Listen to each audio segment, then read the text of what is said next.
राजा विक्रमादित्य और शव पर बैठी पिशाचिनी।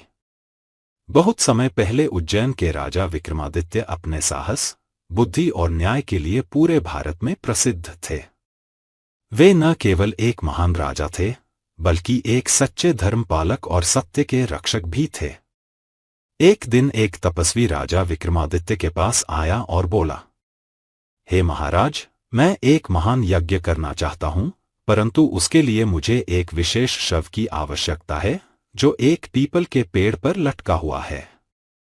वह शव एक अद्भुत शक्ति रखता है, लेकिन उसे लाना आसान नहीं। अगर आप मेरी सहायता करेंगे तो बड़ा पुण्य मिलेगा। राजा ने तुरंत उसकी बात मान ली। वे अकेले जंगल की ओर चल पड़े। राजा गहरे जंगल में पहुंचे। वहां अंधेरा, डर और अजीब सी सन्नाटा था।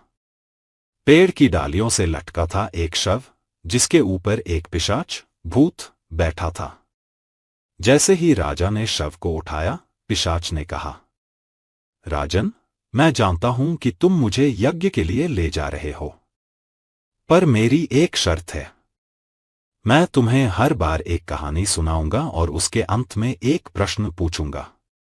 अगर तुम उसका उत्तर जानते हुए भी चुप रहे तो तुम्हारा सिर फट जाएगा, और अगर उत्तर दोगे तो मैं उड़कर वापस पेड़ पर चला जाऊंगा। राजा सहम गए, पर पीछे नहीं हटे। पिशाच ने कहा, एक राज्य में दो राजकुमार एक ही कन्या से प्रेम करते थे। वह कन्या बहुत सुंदर और बुद्धिमान थी। एक दिन उसका अचानक निधन हो गया। दोनों राजकुमार उसके वियोग में दुखी होकर तप करने लगे।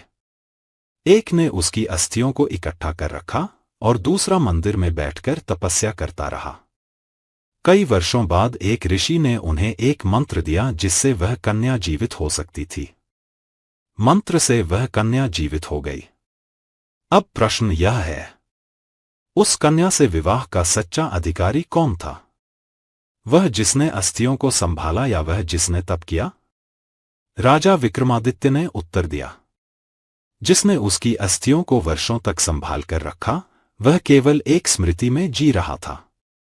परंतु जिसने तप करके उसे पुनर्जीवन दिया, वही उसका सच्चा प्रेमी और विवाह के योग्य है।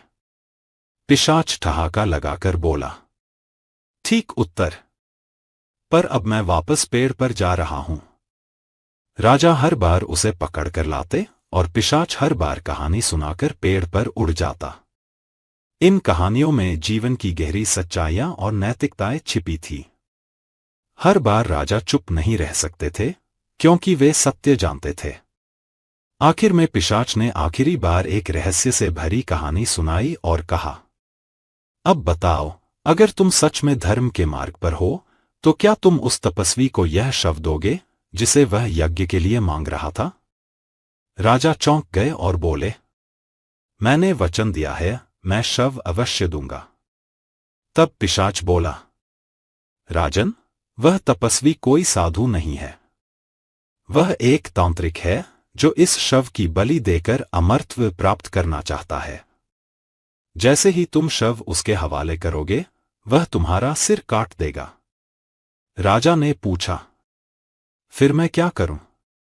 पिशाच बोला, जैसे ही वह यज्ञ शुरू करे और झुककर मंत्र पढ़े, तुम उसका सिर काट दो। तभी सत्य और धर्म की रक्षा होगी। राजा ने वैसा ही किया। तपस्वी को मारकर धर्म की रक्षा की। मॉरल ऑफ द स्टोरी, साहस और बुद्धि मिलकर ही सच्चे धर्म की रक्षा कर सकते हैं। सतर्क रहना और अपने विवेक का प्रयोग करना अत्यंत आवश्यक है, चाहे सामने कोई भी हो। हर कहानी में एक गहरी सीख होती है, जिसे समझकर जीवन बेहतर बनाया जा सकता है।